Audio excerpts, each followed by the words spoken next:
ZKsync governance standing delegate call. I am Rafa stepping in for Shelby this week. Most of you guys know me. We have a couple of different topics to cover today. I'm aware that we want to talk a little bit about Snapshot, and we wanted to present the interface that Tempateki created for the CAP Minter. So those are two specific items.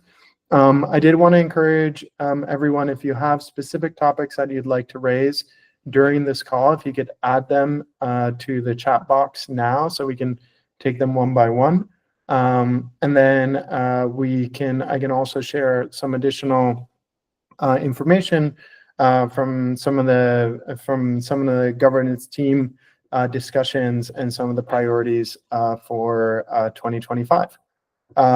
So I'll pause there and give people a couple folks if they have open questions that they want to add to the chat for the agenda.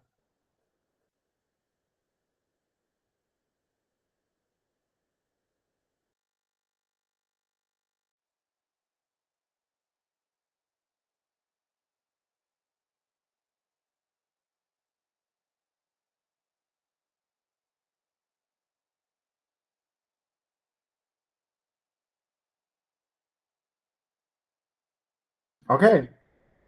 One note in terms of before we pass it on to Tempateki and Tecker, one note in terms of the proposal pipeline. All of the active proposals have been passed and executed, except Aave, which will hopefully be executed tomorrow. I wanted to make a brief note of a significant milestone that we're about to reach, which is the end of the validation period for the governance system. What this means is two proposals have been successfully passed and executed on each of the different governors, both from a protocol upgrade perspective, but also from token allocations using CAP minters. Pending the Aave execution and the test mint of 1ZK that they will need to do to make sure that the CAP minter works.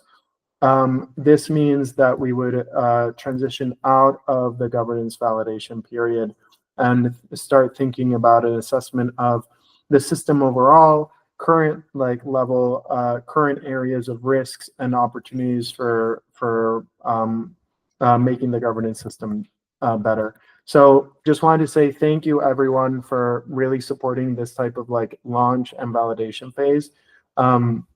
As many of you know, it's not easy to launch a decentralized system, and it's also not easy to do it. It's not easy to get past making sure that proposals are being executed in a reliable manner. In terms of proposals that are there are no other proposals for vote on chain at the moment. However, there are some protocol upgrade proposals that I hope Alicia will share with us at about 6:30, so in about 20-something minutes, with regards to some protocol upgrades that have been posted on the forum. In terms of token programs specifically, there are 3 active conversations. There's the App Catalyst program, there's the ZK governance staking, and there's the block demand boost program. So just there's a bunch of active discussions with regards to these, but definitely reach out to the teams if you have any questions. Other upcoming proposals, I'm not aware of other active proposals directly which are public yet. However, there are a couple delegates that have reached out, and they are in the earlier phases of the design process. One additional note, and then I'll pass it on to Tempateki for the CAP Minter interface review, is that ZKsync does have an interface using Boardroom,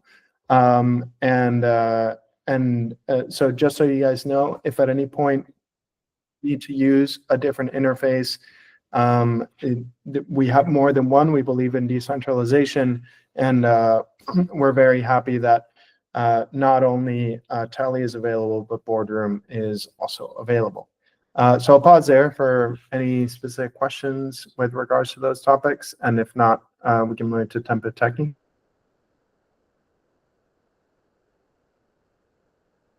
Okay, Tempe. All right. Hi, everyone. Yeah, I'm gonna do a quick presentation of the ZK Minter front end. So if you remember, a few weeks ago, Rafa presented the new ZK Minter smart contracts.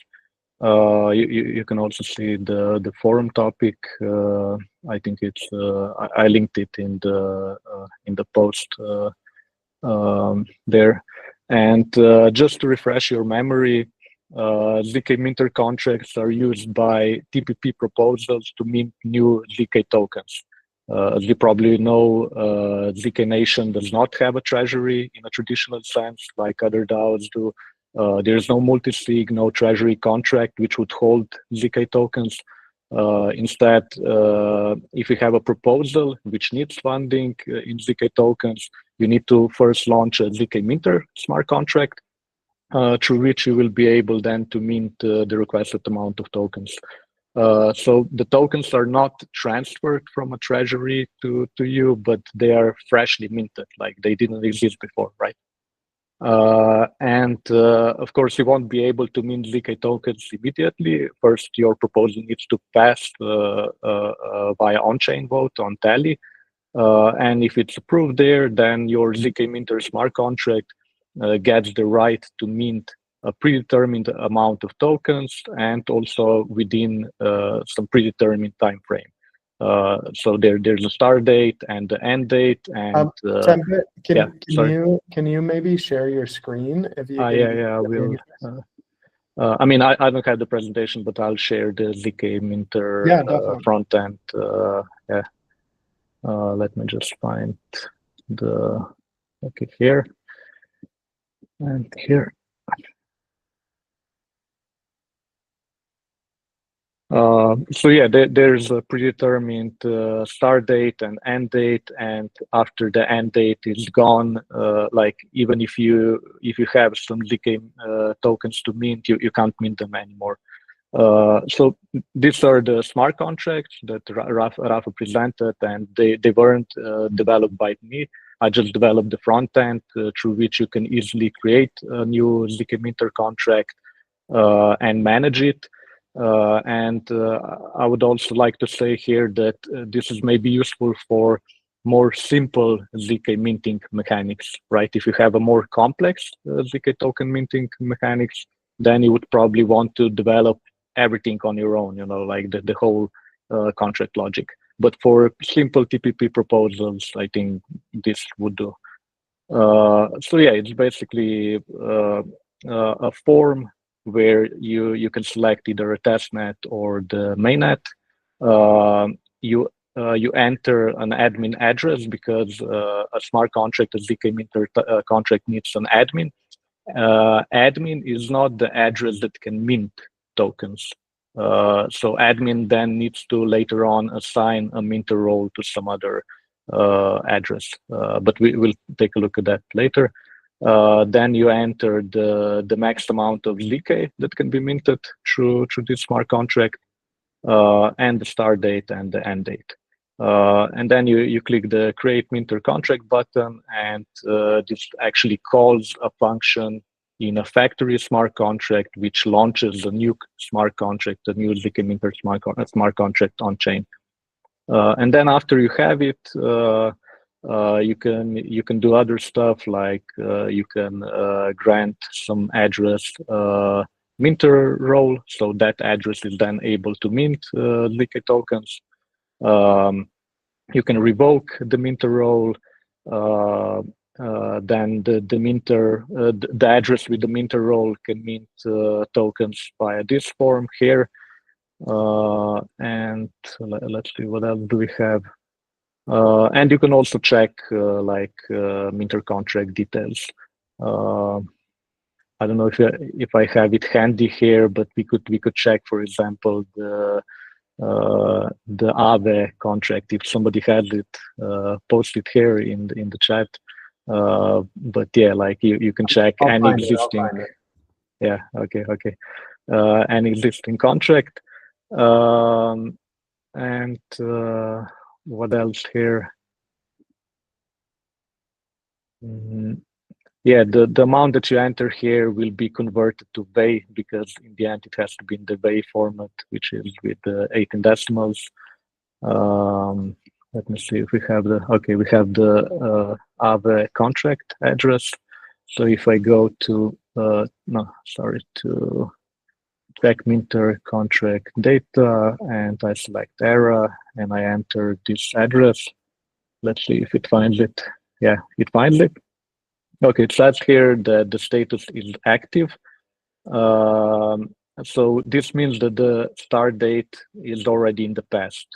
But this doesn't mean that the ZK Minter contract or the proposal was already approved on chain, on Tally. I think Aave proposal was approved, but even if it wasn't, the status would show active if the start date is in the past. Because from the smart contract itself, you cannot see whether the proposal was approved or not. Just for clarification here. Here's the cap. This is the maximum amount of tokens that this smart contract can mint. This is how much was already minted so far. So as Rafa said, it hasn't started yet. So they haven't started minting yet. So it's 0 here. And it will expire on 15th of July in this year. And yeah, that's about it. So something I just want to mention too. So another functionality that these cap minters have is you can assign a metadata URI. So you can actually embed additional metadata. So let's say you have a cap minter and you have like a specific, I don't know, information related to it. It could be like a contract, like it could be even a legal contract, or it could be like the terms that you want to add, or it's just the purpose of the cap minter. Then you can use a metadata URI and attach that. It could be, I guess, a PFP for the cap minter if you wanted to. But yeah, just FYI, that functionality is also available. This is really good. One thing that I'd encourage all delegates to do is this is one example tool that you can use to check, for example, the details of any cap minter that gets submitted for a future proposal. So it doesn't just work for launching your own, but also for auditing or checking the details of another. In this one in particular, you can see that the Aave cap minter ends on the 15th of July, 2025, which is, one of the types of accountability that you now can see. And I'm sure we'll expand little by little over the next year. Maybe just one more thing to mention. You can also use this front end with your safe. So if you have a safe multisig, you can use it through safe. I wrote instructions here in the about page.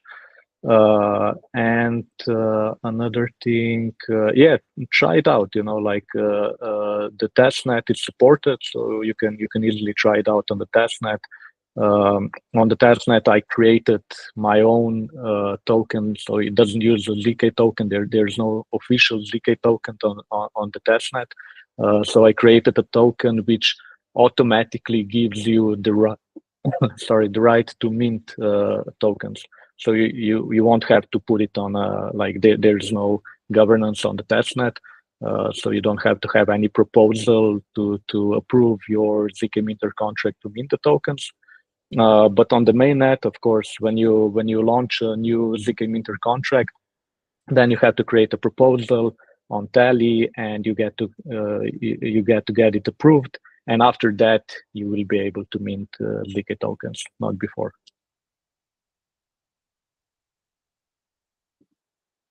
And yeah, that's all about the front end. If you have any question, Denison asked, what's the difference between the old cap minter and the new one? I think Rafa explained it in the forum post. But if you want to add something, Rafa. The main thing is that the first version of the cap minter, the admin and the minter was the same role. So like when you have a cap minter, you only had a cap. You had an admin, which basically could have the ability to mint, and you had the token that you were pulling from. In the V2, we've decoupled the admin and the minter roles, which means that you can create nested cap minters. So one cap minter can feed from another cap minter that can feed from the initial token.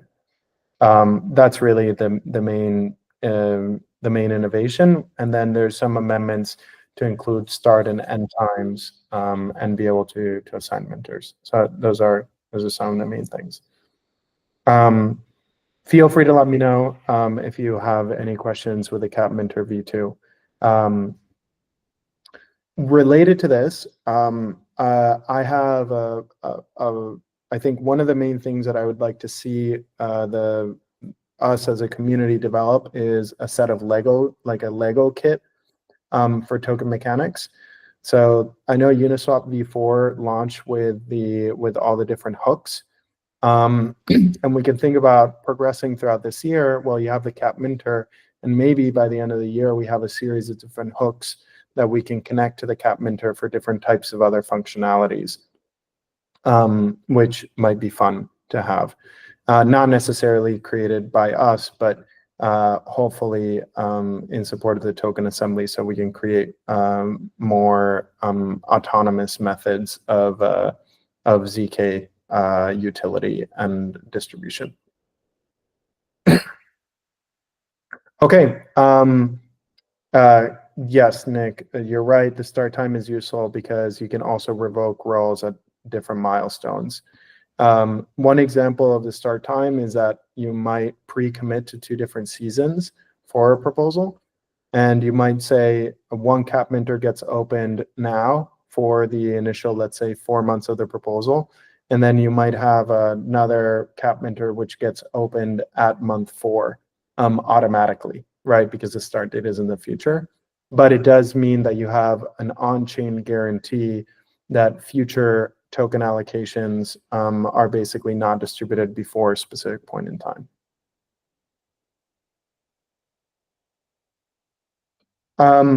One general note, if you are going to be at ETH Denver, please, we'll probably send out like a survey, but it would be great to be there. Shelby and myself will both be at ETH Denver, and looking forward to meeting you in person. Hopefully, planning aside, we'll try to see if we can do a meetup similar to the one that we did in Bangkok. So just FYI. By the way, on that note, are we planning to also have a meetup or something like that on any other events this year? Please let us know which ones you'd like us to attend. Right now, the only one that Shelby and I are aware of that we're going in the ETH Denver, but I'm sure there would be others. Tecker, would you like to talk about Snapshot? Hey everyone. Maybe Pempateki could talk about this. I haven't, because he initiated this. Yeah. Oh, sorry. Yeah, I made a topic. Yeah, no problem. Okay, let me share that the tab with that idea. It's not a proposal; it's just an idea. So yeah, I mean, we're all familiar with how Snapshot works. The idea is to have a tool which helps proposal authors to get better feedback on their proposals. They can use it as a temperature check mechanism. They can see if their proposal is directionally correct before they focus on the details. Or if they have a complex ZK minting mechanic, they would probably want to know in advance if delegates support the proposal before they go ahead and they spend a lot of money and time and resources on developing that more complex minting mechanics.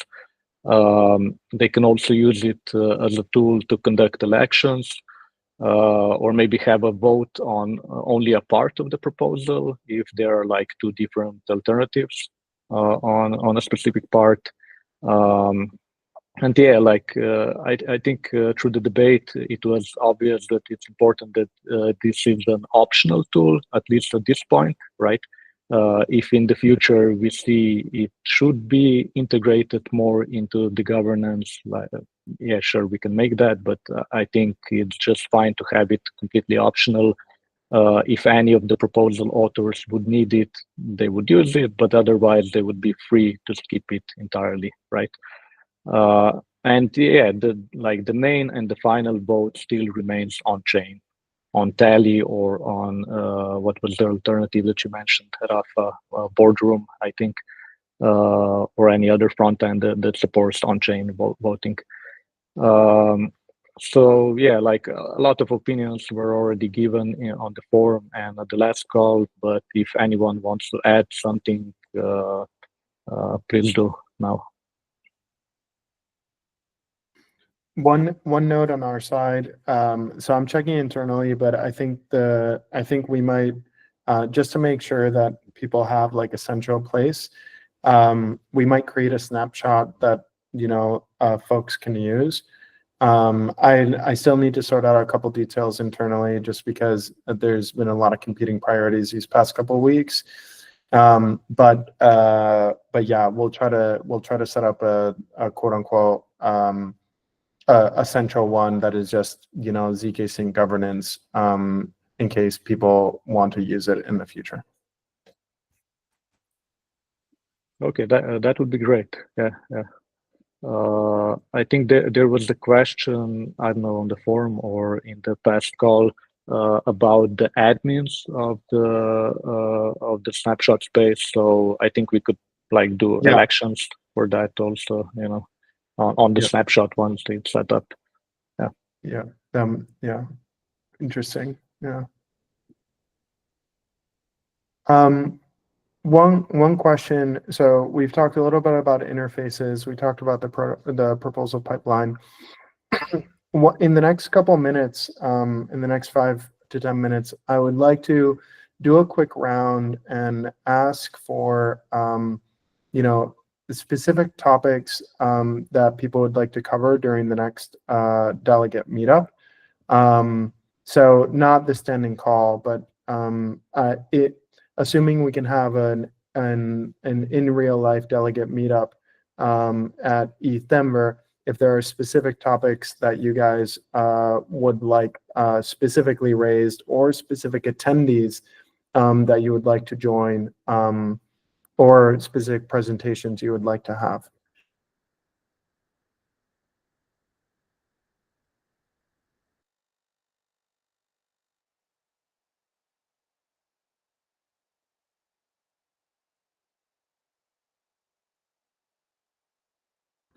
Go ahead.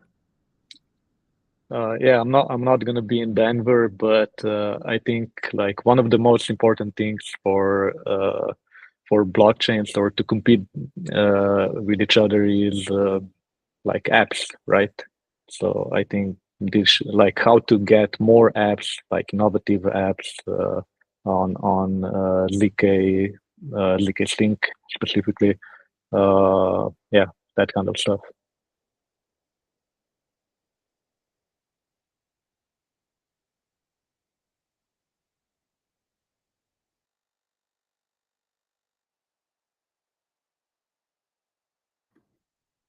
Would people be interested in, for example, having specific ZK chains join and do a presentation about their chain?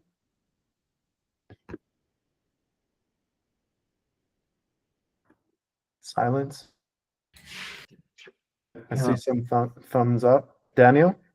I guess like what I'm getting the sense from with a bit of distance is that as far as this DAO goes, the strategy is very much to support layer threes that then in turn become are in turn the ones supporting apps. Of course, there is ambiguities around here and different mixes. Let's say it doesn't need to be black and white, but clarifying that would be super useful, because if it's about really supporting chains, it's very different strategy, and we can go 10x on that. And then hearing loads of presentations from chains is awesome, but then we shouldn't really be hearing about apps unless we're talking about how do we support the L3s to support apps, and that's a very different conversation.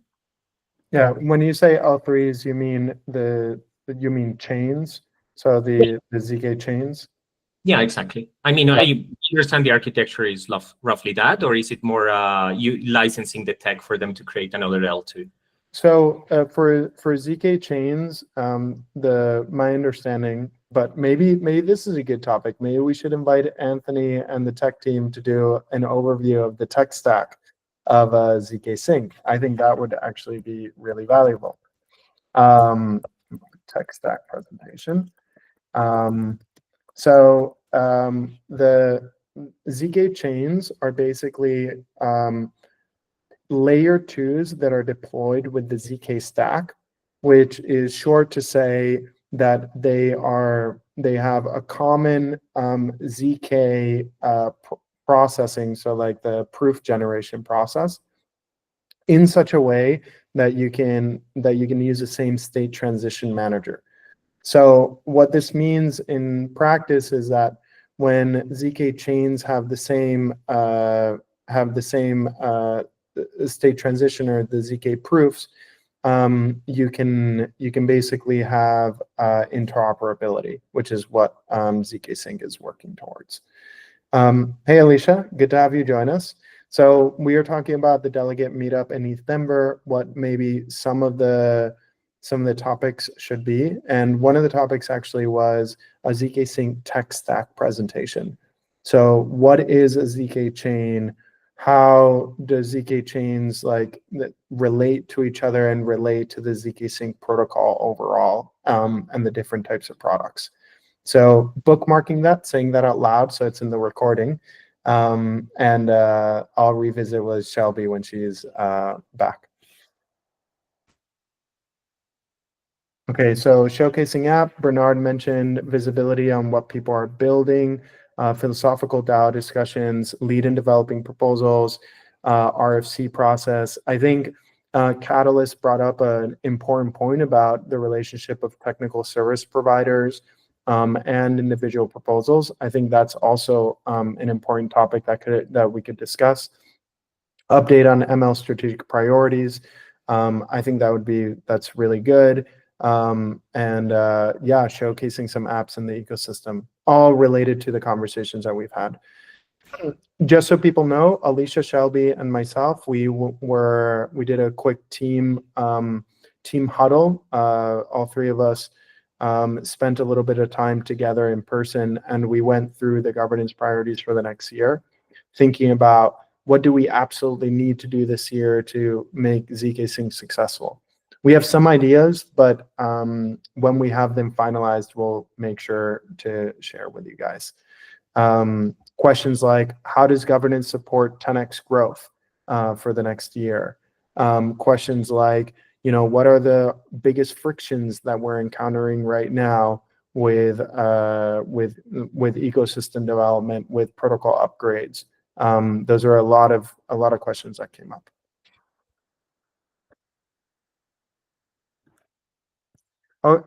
So I think if there are no other comments with regards to the agenda and Denver, I can pass it on to Alicia, who can talk about the proposal pipeline and updates with regards to protocol upgrades. Okie doke. Actually, Rafa, were you just sharing? Can you share again and just like drop into draft zips? Sorry, which one? Just draft zips, like the category. Oh, yeah. Yeah, let me just look at that. 1 second. Thanks. So there are 2 draft zips up at the moment, which will become probably 5 draft zip 5 and zip 6.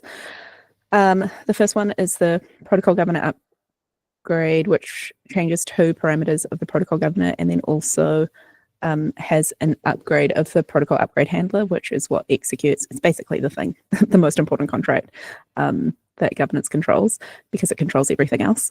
And testnet has been it's been deployed on testnet, and everything is fine. And the ML team, who is the kind of developer of this upgrade, based on their kind of like internal procedures, it doesn't require an external audit, and just requires an internal review.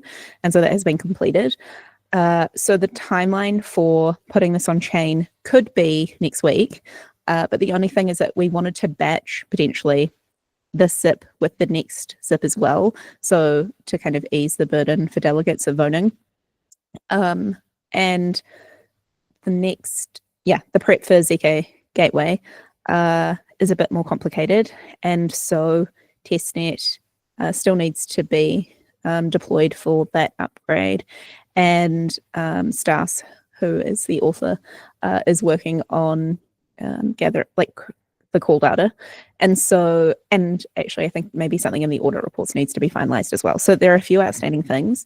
Something I want to raise on this particular call was, I know that a lot of people are going to be in Denver, and given it's like February now, and looking at kind of like the proposal life cycle, if something was to go on chain, say next week or the week after, I'm just wondering if like a number of delegates are taking their keys so that they're able to sign to Denver, or if they're not.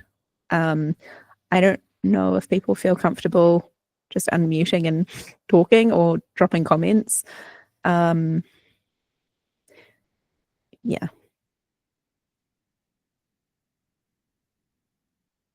Will you be taking your keys to Denver? Like, will you be able to vote during Denver? Okay, cool, thanks. We might have to go through and like DM the top however many delegates who normally vote and just get an answer to this, just because, okay, cool. If the upgrades are delayed by even say a week, then it could have kind of major impacts on the things that flow after this, because this is really just like the start of kind of like a proposal pipeline from Meta Labs. And so that's probably like the most important action maybe for me to resolve in the next week, is to figure out how many delegates would be available to vote. Cool. Okay, so as Rafa can see you all at the meetup, and make sure that you vote by then if you haven't voted already. Any questions on both of those upgrades? So there should be more information being posted over the next week. But yeah.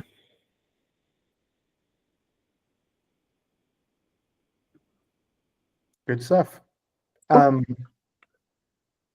you so much for everyone for joining. If there's no other business, then we can close off the meeting. Okay. Thank you so much. Appreciate everyone. And thank you everyone for, once again, helping us get through the validation phase for the governance system, and really moving into operationalizing and really addressing the different frictions to making this all work smoothly.